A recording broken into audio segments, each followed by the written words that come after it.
When people mention the king of the desert, many think of the iconic Kenworth 963, but there was another giant that also left its mark in the deserts while searching for oil.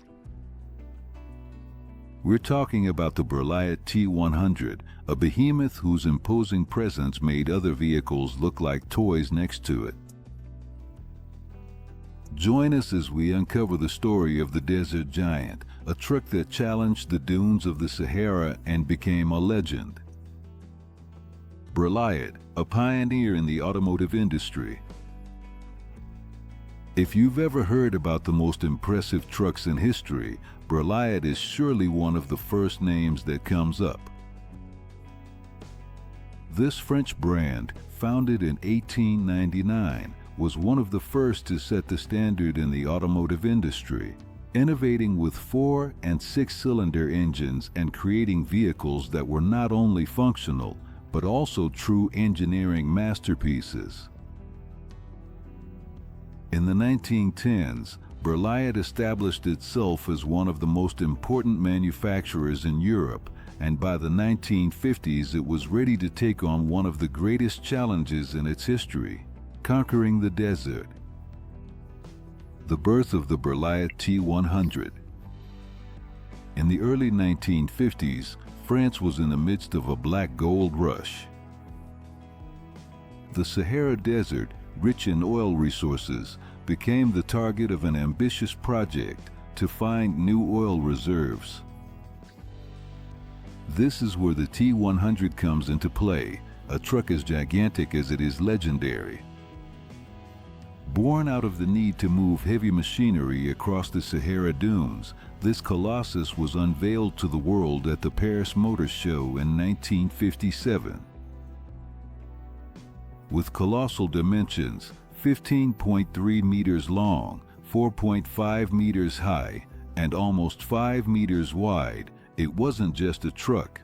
It was a true monstrosity designed to survive where any other vehicle would have failed. A revolutionary design for a challenging terrain. The T100 was engineered to overcome unimaginable obstacles, carrying up to 70 tons across terrain with no proper infrastructure. With its imposing 29.6-liter V12 Cummins engine and 700 horsepower, this truck not only conquered the dunes of the Sahara, but also offered a top speed of 60 kilometers per hour, an impressive feat for a vehicle of its size. In addition, the T100 was equipped with 2 enormous fuel tanks, each holding 950 liters, giving it an astonishing range to travel long distances in the middle of nowhere. The T100's tires were another one of its strong points. Michelin supplied tires that were 2.2 meters in diameter, so large that each one weighed nearly a ton. Can you imagine the size of those tires? Just getting into the cab was a feat in itself. Because of the truck's height, a special ladder was needed to get inside, where up to 5 people could fit, surrounded by a system that protected them from desert dust. And if that wasn't enough, this giant was equipped with a transmission that had 4 gears forward and 4 in reverse, and the gearbox alone weighed 2.5 tons. Engineering designed for survival. The T100 wasn't just big and powerful, it was also built to be resilient. They knew the desert was unpredictable, so they incorporated an auxiliary Panhard GM1 engine with 15 horsepower to handle the hydraulic steering and brakes in case of failures. This allowed the T100 to move to a safe location if a breakdown occurred, a vital safety measure in such a harsh environment. The story of its production and their destinies. The T100 was so impressive that its production was limited to just 4 units.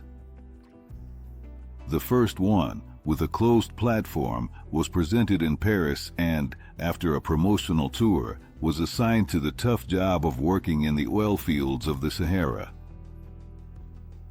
In 1958, the second unit headed to the desert with an open platform capable of carrying heavier loads. Meanwhile, the third unit stayed in France, working at the Benin Atomic Energy Center, probably in uranium extraction, a job as complex and delicate as the truck itself. However, the fourth unit had a unique destiny. Instead of being sent to the desert, it was shipped to the United States for a promotional tour and as a test model. It was here that Berliet experimented with a fascinating idea, equipping the T100 with a 1,000 horsepower helicopter turbine. Although this project never materialized, the idea of powering a truck with a turbine remains one of the most intriguing experiments in the history of automotive engineering. The end of the T100 and its legacy. With Algeria's independence in 1962 and the subsequent halt of oil exploration in the Sahara, the T100 project was cancelled in 1964, and the 4 units produced became part of history. Of those units, the truck sent to the United States and the one that worked at the Atomic Energy Center were dismantled and their parts reused. The first one remains in Africa, abandoned and deteriorated by the desert's extreme conditions.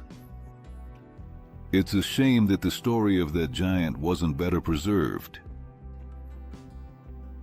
On the other hand, the second unit had a more fortunate fate.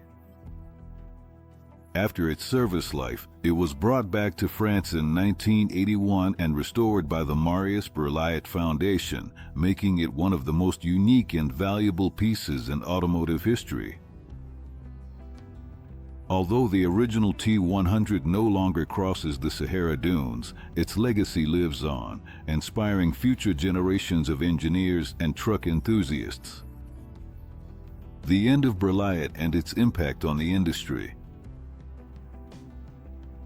The Berliet name, however, began to fade as the company was absorbed by other automotive giants, becoming part of Citroën in 1967 and then Renault in 1978. In 1980, the Berliet brand disappeared completely, but not before leaving an indelible mark on the industry. The T100, known as the Giant of the Desert, remains a symbol of the courage and innovation that defined the company during its golden years. The everlasting legacy of the T100. Although the T100 no longer roams the desert, its legacy lives on both in automotive history and in the memories of those who remember its imposing figure. From its creation to its final fate, the Berliet T100 was not just a truck, but a piece of history, a giant that, for a brief moment, ruled the desert and earned its place in legend. If you enjoyed this, hit the like button and don't forget to subscribe for more content about these giants of the road.